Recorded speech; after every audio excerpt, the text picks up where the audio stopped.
In the next 60 minutes, you're going to learn how to speak like a native speaker. You're going to learn how to speak fast, use natural expressions, and also understand native speakers. Welcome back to JForrest English. Of course, I'm Jennifer. Now let's get started. So many students tell me that they struggle to understand native speakers in the real world. So first, you're going to learn 6 tips to understand native speakers. But these tips will also help you learn how to speak fast and sound natural.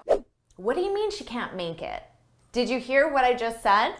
What do you mean she can't make it? I said, what do you mean she can't make it?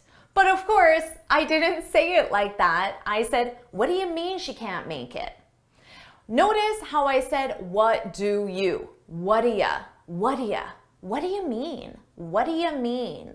This is called connected speech, and native speakers love connecting their speech. But of course, this makes it difficult for you to understand us. So let me share the most common connected phrases that you need to know.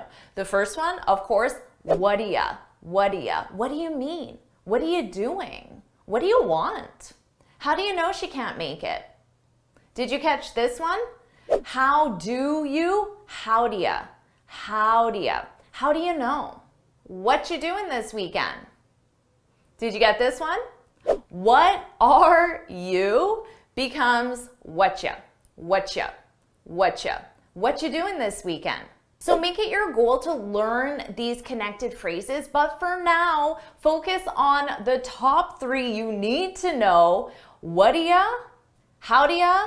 And what ya? How about this one? How are you going to get to the mall? How are ya? That's a connected phrase. How are you? How are ya? How are ya? Gonna. Now this is a reduction. We take 2 words, going to, and we reduce it into one, gonna. These are informal. They're very casual, but they're frequently used in spoken English. I gotta go. I'm sure you know this one. Got to sounds like gotta. I gotta go. Give me a break. Gimme, gimme, give me a break. Give me sounds like gimme. I don't know. I don't know. Don't know as a reduction. I don't know. I want to go to the movies. Want to becomes wanna. Start with these and pay attention and keep adding more reductions to your speech. We'll be there at 5. We'll be there at 5. We will be there at 5. We'll be there. Will. This is a contraction. We take 2 separate words and we form one word. The thing you need to know about contractions is that they are grammatically correct. You can use them in your spoken English and your writing, and although they do sound more casual, they are grammatically correct. I would never say it is a hot day. I would say it's a hot day. It's a hot day. I would not say she is my friend. I would say she's my friend. She's my friend. Now, because of this, students might not get the verb because it's in a contraction. You must learn contractions if you want to understand native speakers. Let's start with the most common. It is, it's. There is, theirs. I have, I've. You are, your. Should not, shouldn't. Will not, won't. Start with these and keep adding contractions to your speech. It will help you understand native speakers. Let's try that listening exercise from the beginning again. What do you mean you can't make it? What do you mean you can't make it? I'm sure you already understand this a lot more because you now understand the connected speech. But did you also know I said make it, make it? Now, if you looked at each individual sound, it sounds like may, kit. So you might be thinking May, the month of May, April, May, and kit, like a Kit Kat bar? I don't understand. This is linking. Linking is when we take a sound from one word and we put that sound on the next word. We do this in English to help us connect our speech and smooth our pronunciation so we can speak without pauses. Make it. Notice there's that k on make, but it forces me to take a pause. Make it. So to get rid of that pause, I take that k and I put it on the next word. Make it. Make it. Let's try another listening exercise. You shouldn't walk alone at night. Now, I used a contraction. Should not becomes shouldn't. You shouldn't.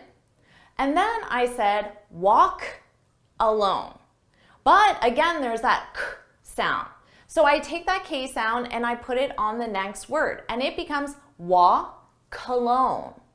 But cologne sounds a lot like men's perfume, which we call cologne. For women, it's perfume, but for men, it's cologne. So this can cause confusion because you might think I just said cologne, meaning men's perfume. But this is part of walk alone. Walk alone. Walk alone with linking. The best way to get comfortable with linking is to study native speakers. So instead of listening to an entire 30-minute episode, just listen to one sentence on YouTube or on TV and pause and listen to that sentence many, many times and really get comfortable with how those sounds are pronounced together. And really get comfortable with how those sounds are pronounced at a natural pace. Let's try a listening exercise. I got a lot of merch. I got a lot of merch. I got a lot of merch. Here I used a reduction. A lot of is pronounced a lotta, a lotta. Now what is merch? Maybe you understood the sound. You understood I said merch, but you have no idea what that means. That's because native speakers, we shorten words all the time for no reason. This is very casual and informal, but it's done in both a professional and social context. So merch is short for merchandise. If you work in a company that buys and sells products, most likely your coworkers will say merch, and you might not understand what they mean. That's a fab dress. Fab is short for fabulous. I have to take my cat to the vet. Vet is short for veterinarian. Are we meeting at HQ? HQ is an acronym for headquarters, which is the head office, the main office of a company. But pretty much everyone calls it HQ. So when you're studying native speakers, listen for these shortened words and just make a list of them and keep adding the most common ones to your speech. Let's try another listening exercise. You gotta cut it out. You gotta cut it out. I used a reduction, got to, gotta, you gotta. Cut it out, cut it out, cut it out. Now maybe you heard the what and you're thinking, what does Jennifer have to cut out? Does she have to cut something out? But no, because this is an idiom. So to understand native speakers, you have to learn phrasal verbs, idioms, and expressions because we use them all the time. Take a look at this article from Forbes magazine. Now, everything I have underlined is either a phrasal verb, an idiom, or an expression. And they don't have literal meanings. So maybe you understood the word cut, but that doesn't help you understand my message because it doesn't have a literal meaning. Now, there are hundreds and hundreds of phrasal verbs, idioms, and expressions, but don't worry because I have many video tutorials on my channel already. So make it your goal to add one one a day, one phrasal verb, idiom, or expression a day, and that will be 365 in 1 year. And by expanding your vocabulary with these phrasal verbs, idioms, and expressions, it will really help you understand native speakers. Now that you have these amazing strategies to understand native speakers, let's test your listening skills. Let's see if you can understand native speakers. Here are your instructions for the entire lesson. I'm going to say a sentence and I'm going to say it at a fast pace, the way I would speak to my friends or colleagues. I'm going to use phrasal verbs, idioms, and expressions, and I'm going to use natural pronunciation. And you're going to test your listening skills. I will say each sentence 3 times. Write down exactly what you hear in the comment section, and then after, I'll explain exactly what I said, the expression I used, and the natural pronunciation changes. Okay, our first listening test. Did you break it to him? Did you break it to him? Did you break it to him? Did you get that one? I said, did you break it to him? First, let's talk about the pronunciation changes. Did you, we pronounce this as didja, didja, didja. So I combine those sounds together and I take you and I change it to ya, didja, didja. Did you break it, Tim? Notice the last 2 words really sounded like one word. Tim, Tim. It almost sounded like Tim, the name Tim. And that's because we frequently get rid of the H on him and her at a natural pace and we connect it to the word before. So it really sounds like im, and then you hear the t from to. Tim, Tim. Did you break it, Tim? Now what does this mean? To break something to someone is an expression, and we use this when you share news or information with someone, but it's always negative. So maybe you applied for a promotion, but you're not going to get the promotion. So that's the negative news. Did you break it to him that he's not getting the promotion? So did you share this negative news with him? Did you break it to him? Our next listening test, remember to put what you hear in the comments. Cut it out, would ya? Cut it out, would ya? Cut it out, would ya? Did you get that one? I said, cut it out, would you? First, let's talk about pronunciation. Did ya? The same thing is happening here with would you. You becomes ya, and I combine those sounds. Would ya, ja, ja, would ya, would ya, would ya? Cut it out, would ya? Now let's talk about cut it out. You'll notice we have T's in between vowels. In American English, when a T comes between vowels, we change that to a d, a very soft D. Cut it out, cut it out. And I pronounce all 3 as one. Cut it out, cut it out, cut it out. Cut it out, would ya? The expression to cut something out means to stop something that is annoying or frustrating or irritating or unwanted.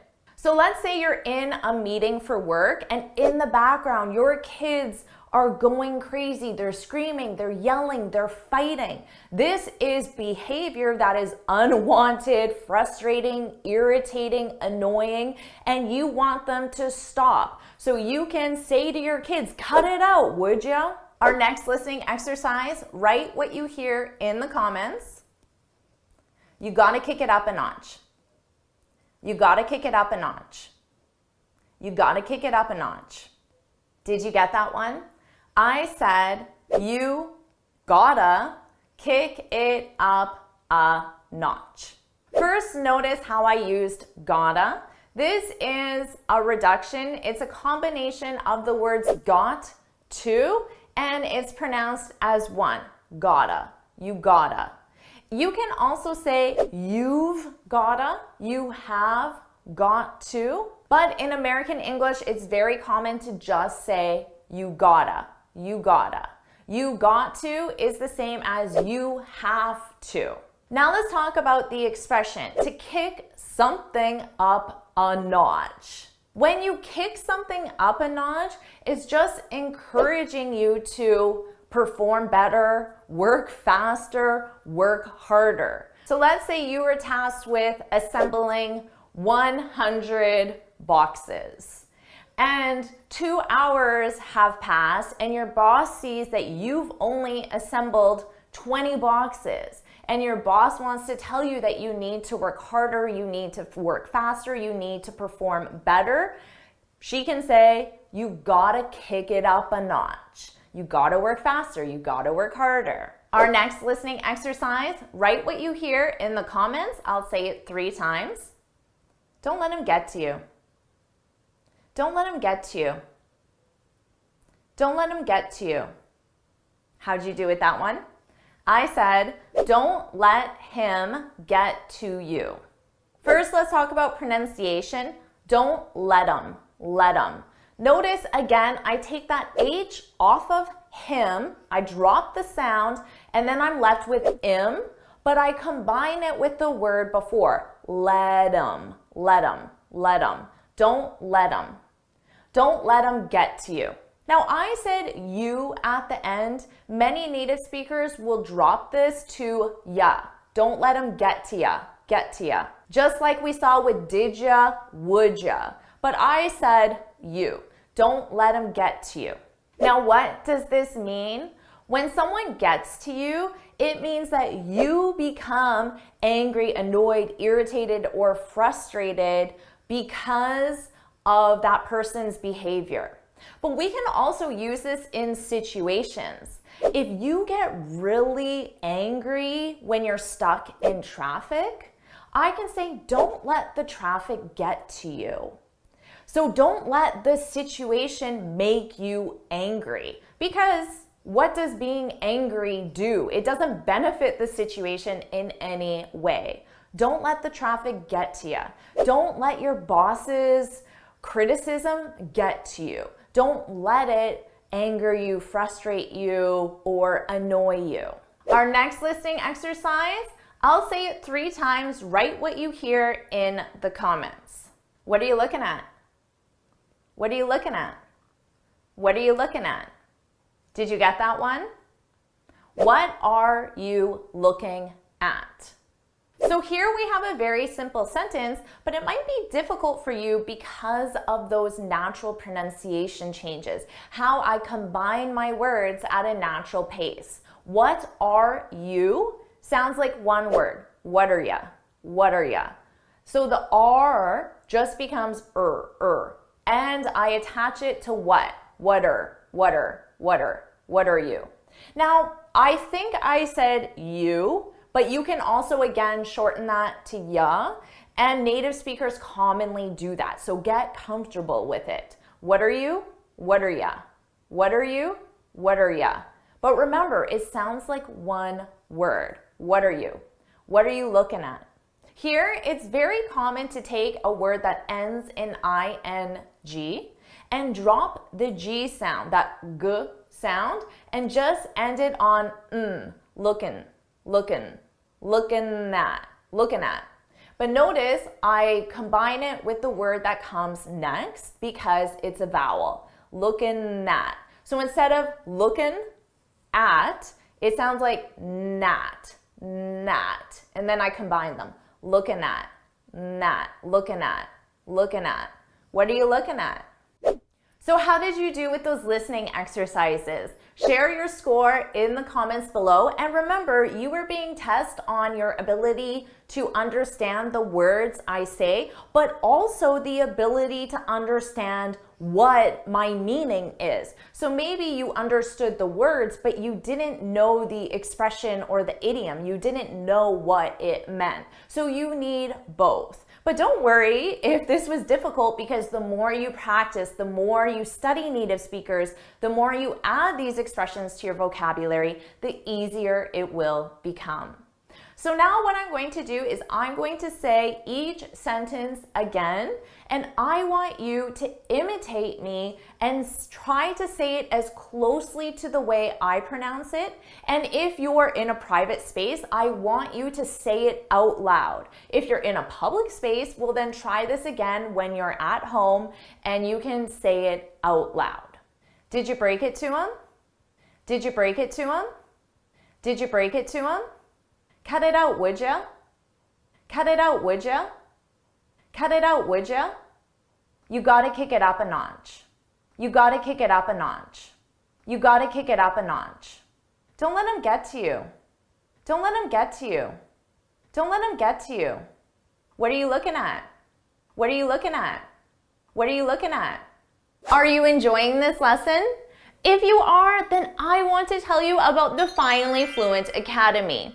This is my premium training program where we study native English speakers from TV, the movies, YouTube, and the news so you can improve your listening skills of fast English, expand your vocabulary with natural expressions, and learn advanced grammar easily. Plus, you'll have me as your personal coach.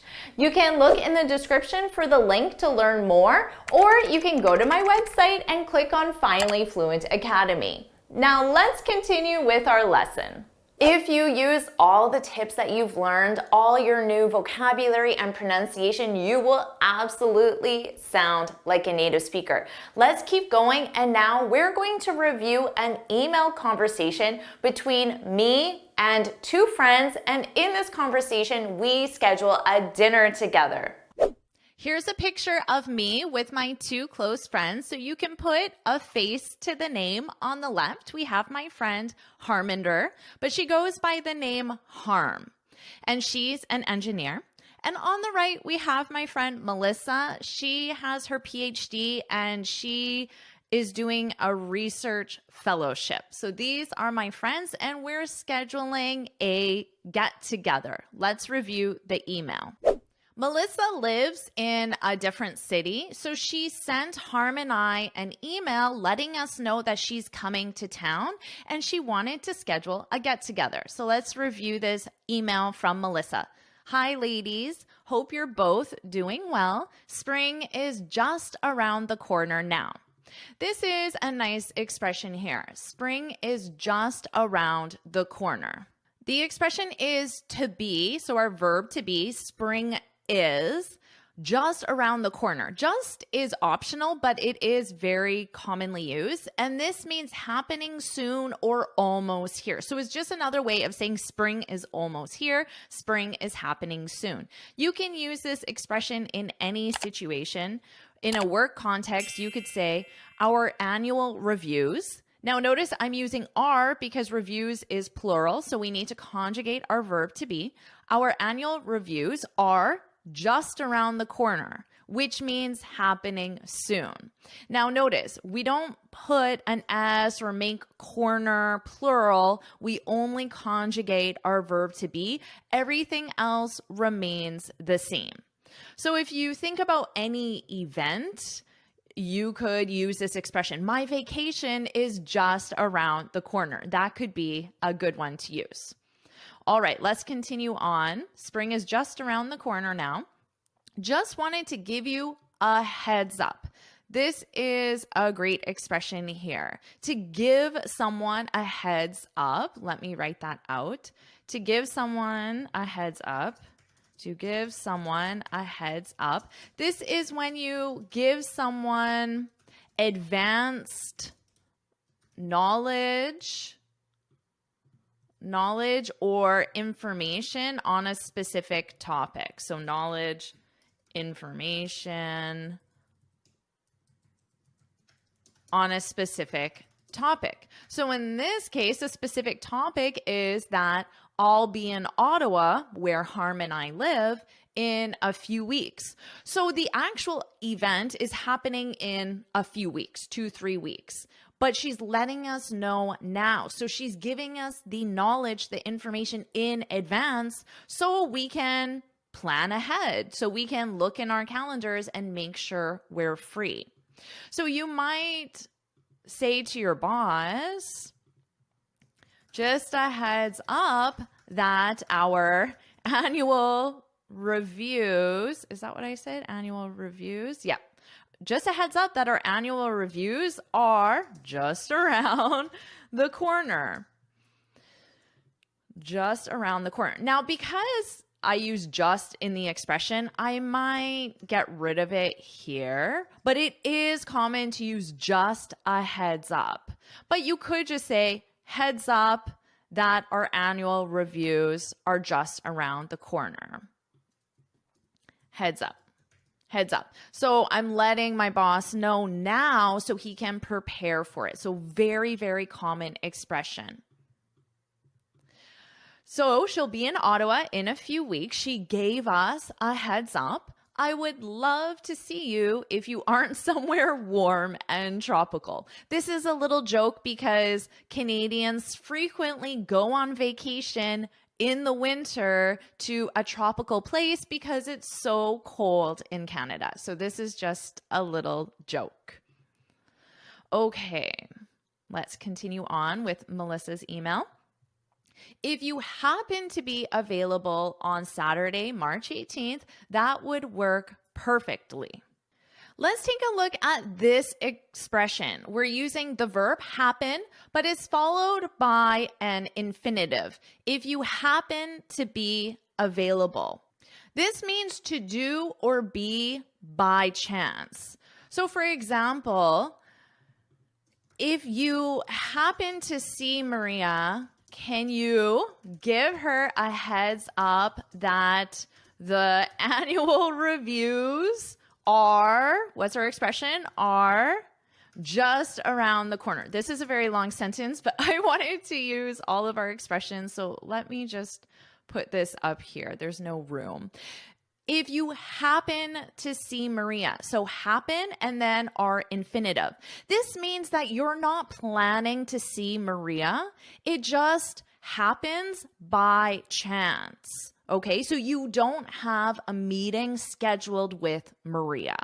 But maybe you work in the same building and you frequently see Maria. So this is likely. If you happen to see Maria, can you give her a heads up, advanced information that the annual reviews are just around the corner, that the annual reviews are happening soon? Now, Melissa included this if you happen to be available on Saturday, just as a way of saying, I understand that you might not be available. So if by chance you're available on Saturday, March 18th, that would work perfectly. As I have to make a presentation that afternoon, and then the next morning, early afternoon, I'll be heading back to TO. TO means Toronto. It's just the short way of saying Toronto, where Melissa lives. Now notice the expression she used, head back to. Head back to. This is the more informal, casual way of saying returning to Toronto or going back to. I'll be heading back to Toronto. So you can use this when you're not at your home location, even if you're at the store and you're going home. You can say, I'll be heading back home soon. So you can use that in lots of situations. If you'd rather do an early brunch on the 19th, that might also be a possibility. So she's giving us an alternative if Saturday doesn't work. Then she suggested an alternative, which is brunch on the 19th. Brunch, Americans love brunch, okay? I know some students in other parts of the world, they're not really familiar with brunch, what it is. So brunch, we have breakfast, lunch, dinner, right? These are our three main meals. Brunch is a combination of breakfast and lunch.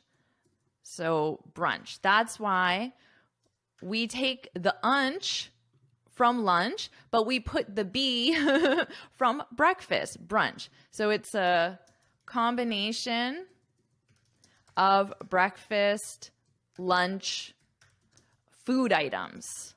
food items, and it usually takes place between 10 a.m. to 2 p.m. and it's very commonly held on Sundays. So most restaurants will have a brunch menu on Sundays only, and that menu is available from 10 a.m. to 2 p.m. and you can have breakfast or lunch items, or they combine those items. Does brunch exist where you live? Let me know in the comments. I want to know. Okay, so that was, still on. Fingers crossed. This is when we hope something happens. Fingers crossed, fingers crossed. So if you're taking your IELTS exam, I would say fingers crossed you pass. I hope you passed. So let me just highlight this. Now, also keep in mind, all the notes I'm taking, you can download the lesson PDF. It will be in the comment section below. So fingers crossed. To say you hope something happens, fingers crossed we'll be able to organize an Ottawa rendezvous. This is a French word, but we commonly use it to say get together. An Ottawa get together. That would be the English version of the word rendezvous. Get together. Okay. Miss you both, Melissa. Aw, so sweet. Now, Harm replied to the email. You replied to an email. So let me just write that. Harm replied to the email first. She was faster than me. And let's see what she said. Hi, Melissa. So nice to hear from you and so excited you're coming to town. When you come to town, this is just a way of saying you're coming to my location. Ottawa is not a town. It's a city. So it doesn't matter if the size of your city is quite small or large. We use it for any size. It's just an expression.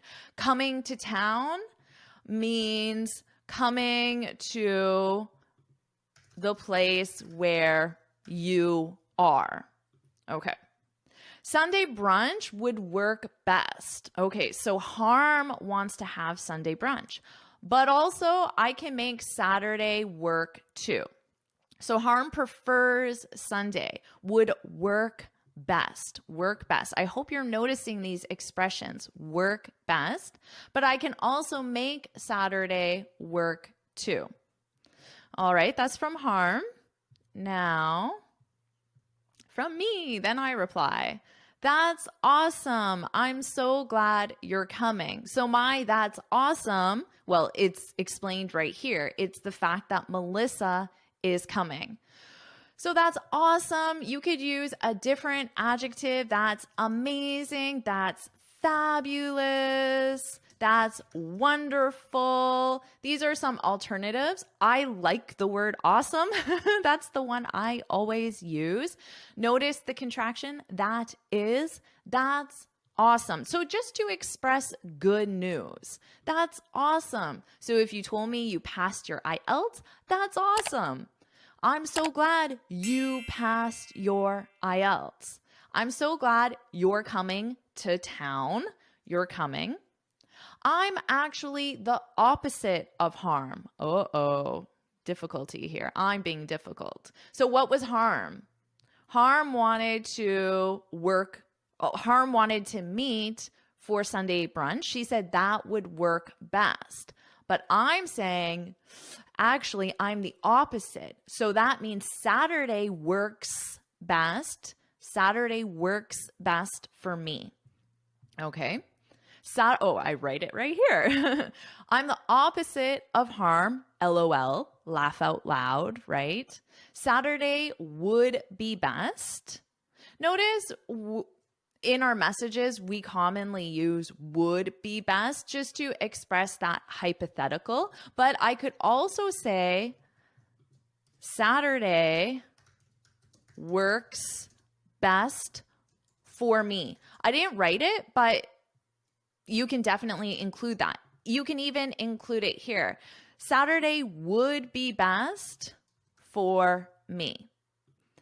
There's no difference in meaning between these two. They both convey the same message. I prefer Saturday, but just grammatically, they're a little bit different. Saturday, that should just be Saturday. works best. So because Saturday is a singular day, I need my S on works, right? If I said those days, that would be plural. Those days work best for me. Okay? So now my verb would be conjugated with those days, which is plural. But I can make Sunday work. Okay? So I'm the opposite of Harm.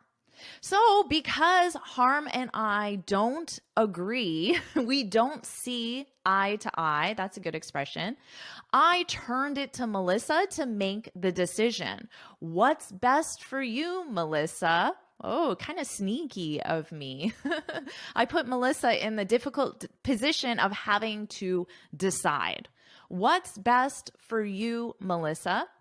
Now, you could also say, this is very common, but you could also say, what works best for you, Melissa?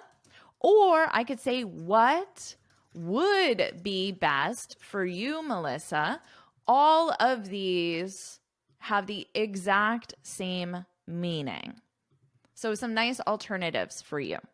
Now, what does Melissa say? What do you guys think? Saturday or Sunday brunch?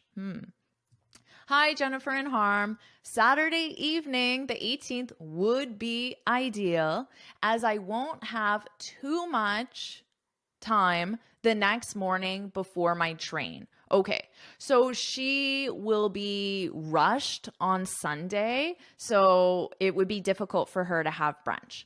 I believe it leaves around noon. Yeah, that would be difficult because we would have to meet at 9:30, 10 a.m. No, even earlier, because if it leaves at noon, she would have to be at the train station at noon. So she'd probably have to leave the restaurant around 11 a.m. That would not leave a lot of time. Now, notice she said it leaves around noon, even though we're talking about a future day, 3 weeks in the future. Why did she use the present simple? The it is the train, right? So my train leaves around noon, but this is 3 weeks from today. So this is in the future, right? So why did she use the present simple? Because we use the present simple in the future for one very specific situation, and that's timetable events, or you could consider it a scheduled event. So your transportation, your planes, your trains, your boats, major transportation, you have a ticket with a departure time. So even if your trip is next month, you would still say, my flight leaves at 6 a.m. next month, even if it's in the future, because we use the present simple. I'll write that for you. Present simple. Oops, not present time. Present simple for timetable events or scheduled events in the future. Okay, so that's why she said it leaves around noon. She goes on to say, I'm off to Denver. When you're going somewhere, Denver, Colorado is the place where she's going in the United States. I'm off to. This is a great expression. So when you're leaving to go somewhere, you could say, I'm off to the store. See you soon. I'm off to the conference. See you next week.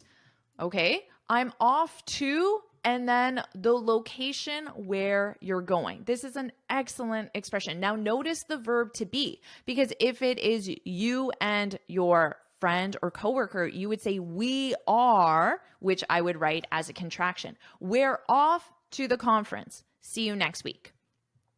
I'm off to Denver on the 21st of March, so that only gives me 1 day to pack, etc. So pack whatever else she needs to do between trips. If this weren't the case, I would have tried to extend my stay in Ottawa by another day. So she's giving us the reason why she has to leave so early on Sunday and it's not possible to have brunch on Sunday, basically. No pressure at all, but it would be fun to meet up all together. We commonly put the preposition up with meet when we're getting together with friends. Do you want to meet up tonight? You could also say meet. It's one of those phrasal verbs that are optional and has the same meaning. You want to meet up tonight? Now, I wrote this the way I would write this to a friend because we commonly leave out unnecessary words like auxiliary verbs. Do you want to meet up tonight? Do you want to meet tonight? Okay, they have the exact same meaning. But I would use this with social situations. That being said, Harm, if you can't make it on Saturday, perhaps we can grab a quick coffee on Sunday morning before I take off. Take off is a casual way of saying leave. Now, a lot of students know this one because your flight takes off, right? That is the expression we use.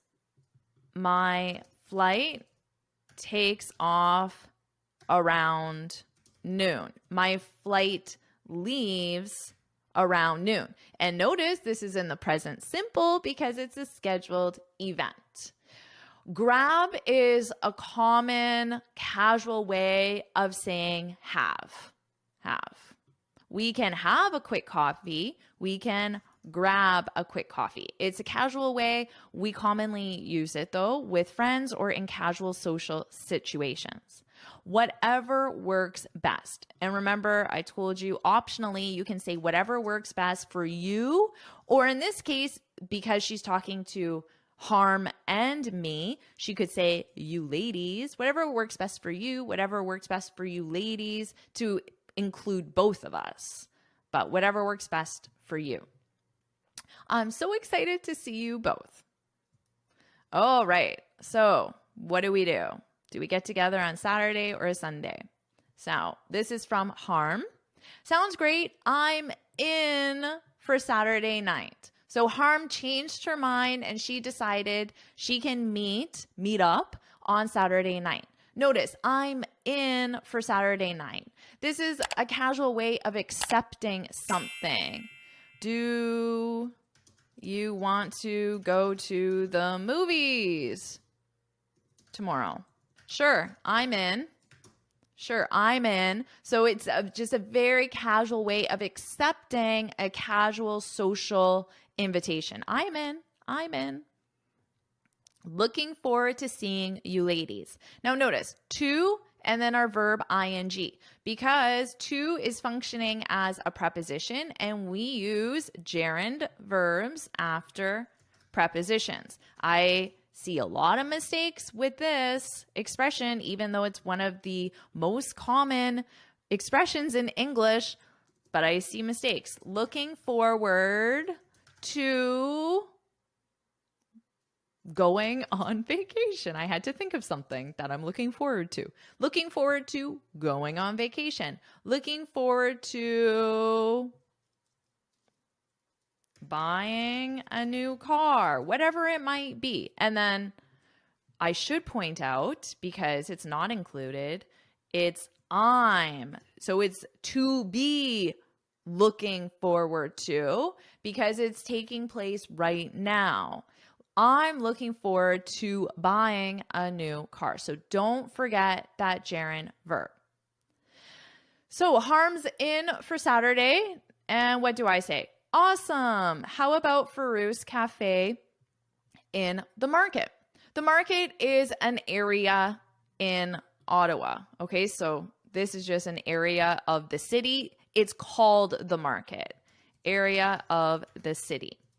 So I said, awesome. I told you guys I like the word awesome, right? So I used it again. Awesome.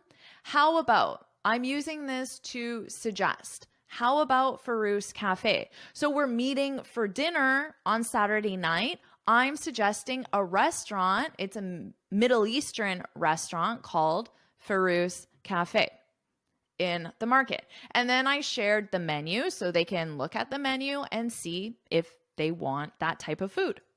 And then I added, happy to go anywhere though. What does this mean? Happy to go anywhere though. I suggested Farouz Cafe, but I want them to know if Melissa really wanted to go to a different restaurant or Harm really wanted to. That's fine by me. I left out the subject and the verb to be, very common in casual conversation. I'm happy to go anywhere though. We add though at the end of a sentence to suggest there's some kind of contrast. The contrast is, I want to go to Farouz Cafe. That's my choice. But if Harm doesn't, that's okay. So there's that contrast there. When you use a but or however, you can add though at the end and then a little smiley face. Just to let them know I won't be upset if they don't like the food at Farouz. Okay. And then Melissa said, hi ladies, so great that we can all meet up. She could have said meet. The up is optional on the 18th. Farouz sounds awesome. It's been on my list for ages. So for ages, this is a great time reference and it means for a long time. Now notice the verb tense. What verb tense did Melissa use? It has been, which is the present perfect, because she put it on her list of places she wants to go or try. She put it on her list 6 months ago, a year ago, 2 years ago, and it's been on her list ever since. So we use the present perfect for an action that starts in the past and continues until now. It's still on her list. That being said, I'm up for whatever. So Melissa is doing the same thing because Harm hasn't told us if she wants Farouz or a different restaurant. So Melissa is also saying, if you don't want to go to Farouz, that's okay with me. I'm up for whatever. To be up for something, this is a very casual expression, to be up for something. This means to be willing to do or try something. Okay? So you might say, I'm up for going to the movies tonight. So a friend might say, oh, do you want to go to the movies? I'm up for it. I'm up for going to the movies. I'm up for it, which means I'm willing to go to the movies. I'm accepting it, basically. I'm up for it. I'm up for that. And then finally, what does Harm say? Works for me. We've used this a lot. Now remember, in this message, we have dropped a lot of subjects and auxiliary verbs. That works for me. I can't wait. Very common to just drop these unnecessary words. That works for me too. Works for me. And she's adding the S here because even though she didn't include the subject is singular. So she's still conjugating her verb correctly, even though she didn't include the subject. Works for me too. Can't wait. And then I think I wrote awesome, my favorite word. Awesome. I booked Farouz for 7 p.m. And then that's it. I booked. Book, when you book a reservation, when you book a ticket, it means you make a reservation. You make a reservation or you confirm a scheduled event. Like a scheduled event could be your airfare, for example. I booked my flight. So you confirmed that scheduled event. You purchased your ticket. basically. I booked my flight. I booked Farouz. I made the reservation. Now, you can absolutely use book for restaurants, extremely common, but it is also common to say, I made a reservation at Farouz. If you use make a reservation, you have to use at and then the name of the restaurant. I made a reservation at Farouz. So obviously it's a lot easier to just say book. And this is in the past simple because it's a completed action. I booked Farouz for 7. I booked my flight. So this is still in the future at the time I'm recording this. I am very excited to see my friends and go to Farouz Cafe. And I hope you learned a lot of natural vocabulary to help you schedule your next visit with your friends. I am very excited for you to use all of your natural expressions to sound like an American. Now, one of the best ways to sound more natural like a native speaker is to stop saying, hello, how are you? I'm fine. So let's review the best alternatives to help you sound natural. First, let's talk about why you should add alternatives to your speech. How are you?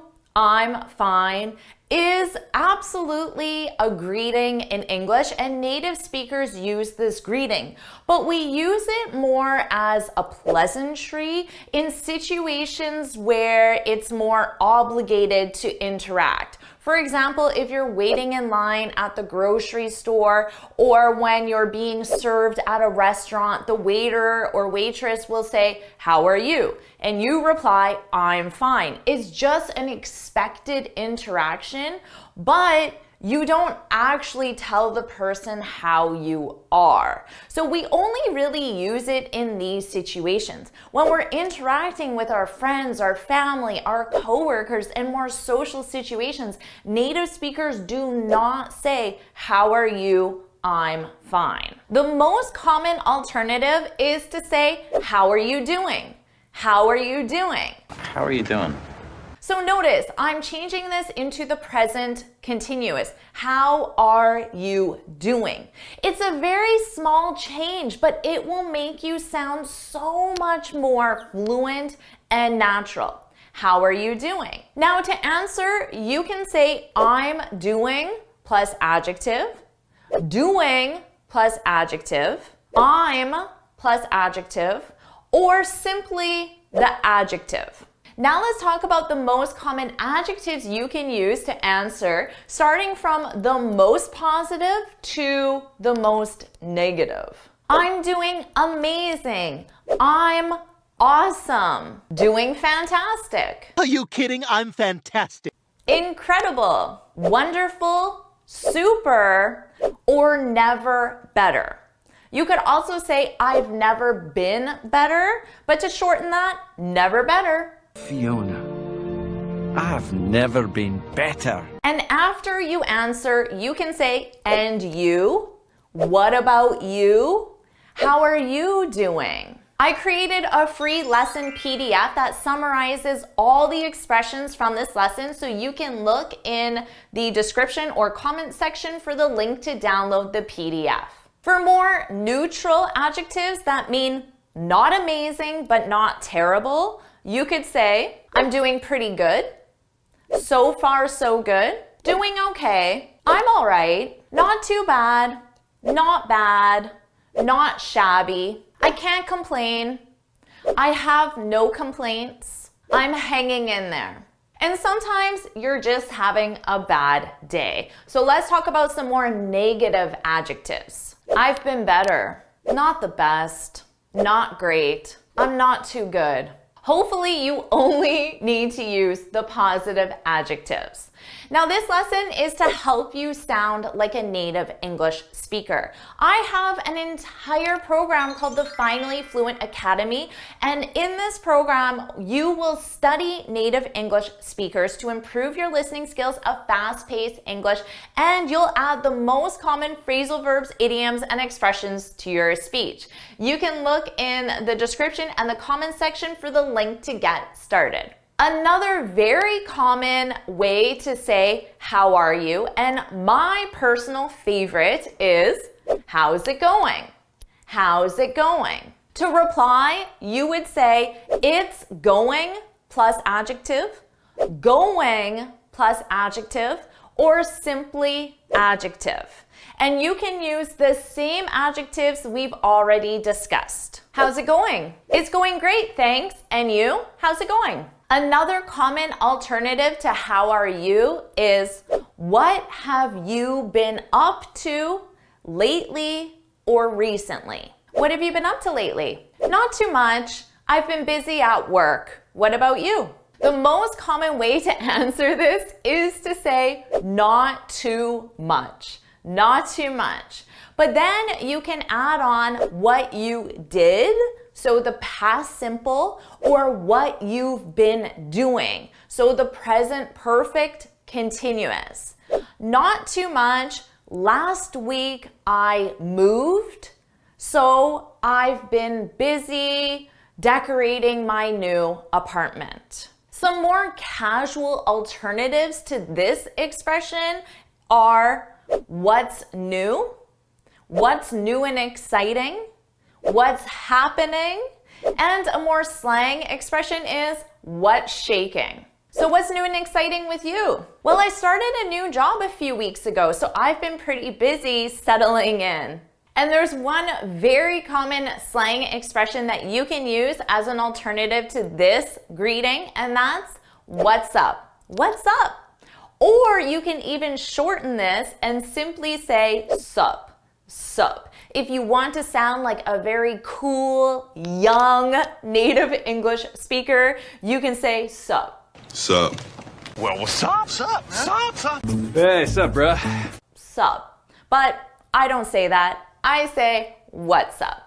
You have already learned so much, so now I'm going to quiz you. But this is going to be a fun quiz because I'm going to quiz you on how American your English really is.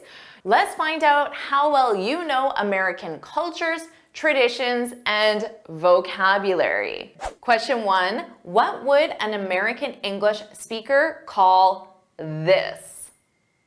Do you know? Any ideas? We call it a Band-Aid. So if I'm at your house and I cut my finger, I would ask you, do you have any Band-Aids?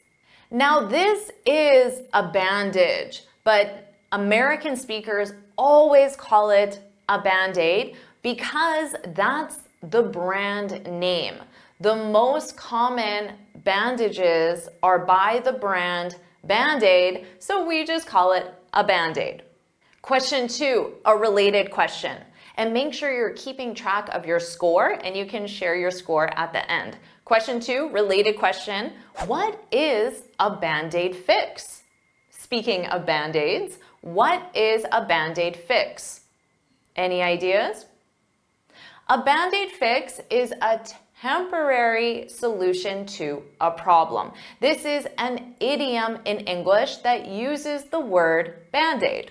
Tried putting Band-Aids on it, but I could say filling the potholes is a Band-Aid fix. The entire road needs to be repaved, which would be the permanent solution, and filling the potholes is the temporary solution, and that's why it's a Band-Aid fix. And I hope my videos help you permanently improve your English so they're not a Band-Aid fix. So put no Band-Aids, put no Band-Aids in the comments. But it's just a Band-Aid fix. Question 3, what would an American English speaker call this? Do you know? Any ideas? I would call it a Kleenex. Kleenex. For example, can you pass me a Kleenex? Now these are tissues, but again, the brand name is Kleenex, which is why Americans just call it Kleenex. I need a Kleenex. And keep in mind, we do this even if we don't use the brand Kleenex or the brand Band-Aid, we still just call it the brand names. Native speakers don't use brand names for many things, but Band-Aid, Kleenex, also Q-tips, which are technically cotton swabs. I've never called it a cotton swab, always Q-tip. Also chapstick, which is technically lip balm, but the brand is chapstick. And Tupperware, which is the brand, and it is plastic storage containers. The brand is Tupperware. So these are the main ones where Native American English speakers just use the brand name. Question 4. This is a fun one. I'm an American at a baseball game. What am I most likely eating? What am I most likely eating? What do you think? Put it in the comments. I'm eating a hot dog. That's right. Baseball and hot dogs are synonymous. Now, there are other options, but I'm most likely eating a hot dog. And if you asked this question to 10 Americans, I'm pretty sure all 10 would choose hot dog. But other common food items maybe you said are peanuts, popcorn, pretzels, or nachos. But again, most likely I'm eating a hot dog. Question 5, another fun question. What does the tooth fairy do? American traditions. What does the tooth fairy do?